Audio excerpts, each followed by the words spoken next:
جذباتی لوگ ہیں جو یہ باتیں کر رہے ہیں کہ نماز سے تو مصیبت ٹلتی ہے، تو نبی کے سمجھ میں یہ بات کیوں نہیں آئی؟ آپ نے صحابہ کو حکم دیتے کھڑے ہو باجماعت نماز پڑھو، تیر آئیں گے دیکھا جائے گا، شہید ہو جائیں کوئی مسئلہ نہیں، نماز پڑھ کے دعا مانگیں گے سب سیٹ ہو جائے گا۔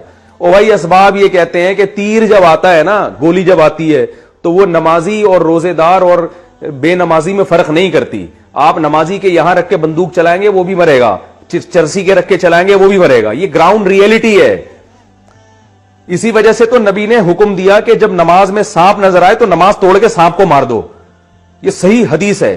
یہ تھوڑی حکم دیا کہ نماز میں سانپ نظر آئے تو کوئی بات نہیں، تمہارا بھی اللہ سے کنیکشن ہے اور نماز بلاؤں کو ٹالتی ہے، تو یہ سانپ کیا بلا، یہ خود ہی ٹل جائے گی، تم نماز نہیں چھوڑنا، بلکہ حکم دیا نماز چھوڑو پہلے سانپ کو مارو۔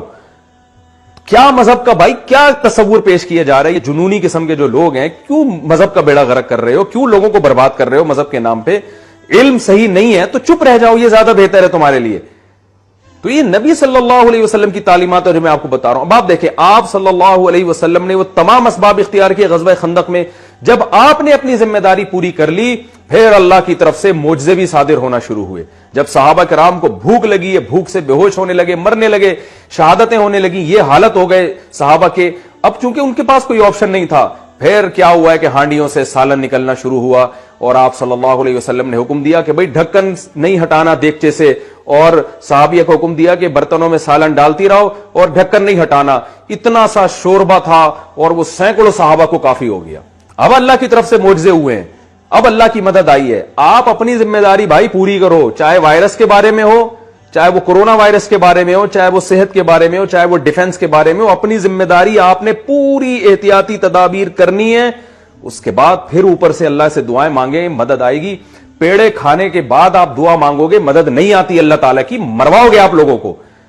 تو یہی ہو رہا ہے، آپ جو ہے نا اس طرح کی فضول قسم کی باتیں، جو بے روزگار کم بخت گھر میں پڑا ہوا ہے اس کو کہا جاتا ہے کہ جاؤ یار کچھ پڑھو لکھو کچھ کام کرو، نہیں جی، رزق تو اللہ کے ہاتھ میں۔ میں دیکھتا ہوں ہمارے ہاں ایک شوگر کے مریض تھے، ہوٹل میں بیٹھے ہوئے چائے پی رہے، چینی آئی تو چائے میں چینی ڈال رہے ہیں۔ ایک آدمی نے ان کو کہا کہ حضرت آپ شوگر کے مریض ہو، چینی ڈال کے پی رہے ہو؟ انہوں نے کہا بھائی جان موت زندگی اللہ کے ہاتھ میں ہے، جب مارنا اللہ ہے، بچانے والا، بچانے والا کون ہے؟ اللہ ہے۔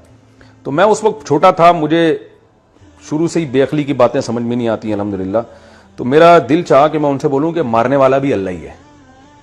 ایک بات کر رہے ہو کہ بچانے والی ذات اللہ کی ہے، تو کیا یہ جتنے لوگ جو مرتے ہیں یہ کس نے مارے ہوتے ہیں؟ گورنمنٹ نے مارے ہوتے ہیں؟ کس نے مارے ہوتے ہیں؟ اللہ ہی مار رہا ہوتا ہے سب کو۔ تو جو بچانے والا ہے وہ بھی اللہ ہے اور مارنے والا بھی اللہ ہے، اور اللہ کا قانون یہ ہے کہ جو کوشش کرتا ہے اکثر اس کو بچا لیا جاتا ہے، جو کوشش نہیں کرتا وہ اکثر مر جاتا ہے۔